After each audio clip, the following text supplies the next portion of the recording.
Assalamualaikum warahmatullahi wabarakatuh. Di dalam pertemuan kali ini kita akan membahas tentang jumlah atau kalimat. Jumlah itu terdiri dari dua yang sangat familiar, yaitu jumlah ismiyah dan jumlah fi'liyah. Mari kita lanjutkan untuk membahas satu persatu. Sebelum kita membahas satu persatu dari jumlah ismiyah dan jumlah fi'liyah, mari kita lihat pengertian dari jumlah atau kalimat tersebut. Jumlah adalah setiap lafadz yang tersusun atau terdiri minimal dua kata, baik itu memberikan faedah ataupun tidak. Dari pengertian tersebut dapat kita simpulkan bahwa susunan dari sebuah kalimat itu minimal terdiri dari dua kata atau unsur pembentuk yang inti, yaitu subjek dan predikat. Mari kita lanjut dengan membahas jumlah ismiyah. Jumlah ismiyah yaitu jumlah yang di awal kalimatnya dimulai dengan kata isim, yaitu menunjukkan makna tertentu dan tidak memiliki keterkaitan dengan zaman. Contoh, Zaidun qaimun. Nah, dari situ dapat kita lihat susunan minimal dari jumlah ismiyah adalah mubtada dan khobar. Di sini mubtada dan khobar. Dan bisa ditambahkan dengan maf'ul dan sebagainya. Nah, kemudian kalau membahas tentang jumlah ismiyah, kita dapat mengkaji secara susunannya, yaitu bahwa khobar itu bervariatif. Ada khobar mufrad, khobar sibul jumlah, dan khobar jumlah. Sedang khobar jumlah tersebut itu bisa berwujud jumlah ismiyah ataupun jumlah fi'liyah kembali. Dan sibul jumlah itu seperti jar majrur ataupun dzaraf madrub.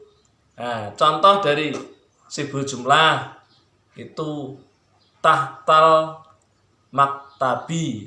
Itu di situ terdapat susunan jar dan majrur. Bisa bermakna dzaraf madrub juga, karena tahta itu berarti di bawah, itu menyatakan tempat, dan ikut ke dalam alat untuk menjadikan jar makalnya. Kemudian khobar jumlah contohnya yaitu Ahmad abuhu mudirun.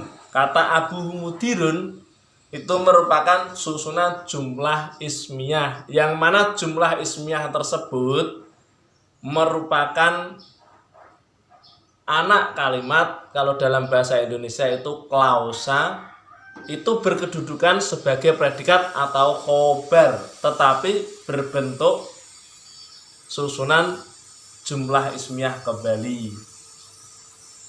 Antara mubtada dan khobar itu harus memiliki kesesuaian beberapa hal. Yang pertama, tentang jumlahnya.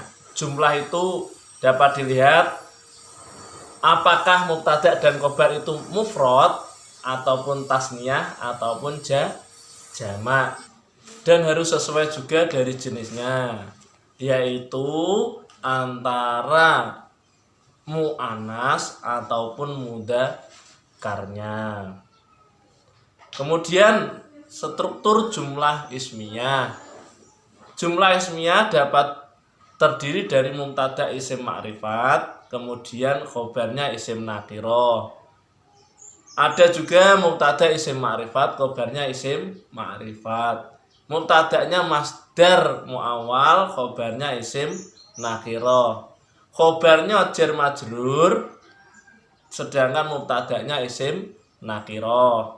Kemudian dapat juga khobar dzaraf madrub, mubtadanya isim nakirah.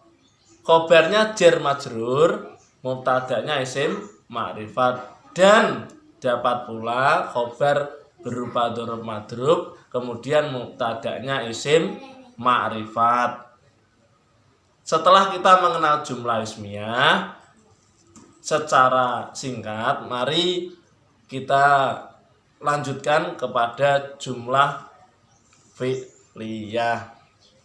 Jumlah fi'liyah adalah jumlah yang di awal kalimat fi'il yang menunjukkan suatu pekerjaan, memiliki keterkaitan dengan zaman, karena di situ ada jenis dari kalimat fi'il tersebut yang sangat kita kenal, yaitu fi'il madhi yang menunjukkan makna lampau. Kemudian ada fi'il mudhari menunjukkan makna sekarang dan akan datang. Jadi dalam jumlah fi'liyah itu menunjukkan ada zaman di situ. Kemudian kita lanjutkan susunan dari jumlah fi'liyah. Yang pokok adalah terdiri dari fi'il atau predikat kalau dalam bahasa Indonesia secara mudahnya, dan fa'il atau subjek atau pelakunya. Kemudian bisa ditambahkan maf'ul dan lain-lain sesuai dengan konteks kalimatnya. Kemudian contohnya dapat kalian lihat, qara'a di sini al-kitaba.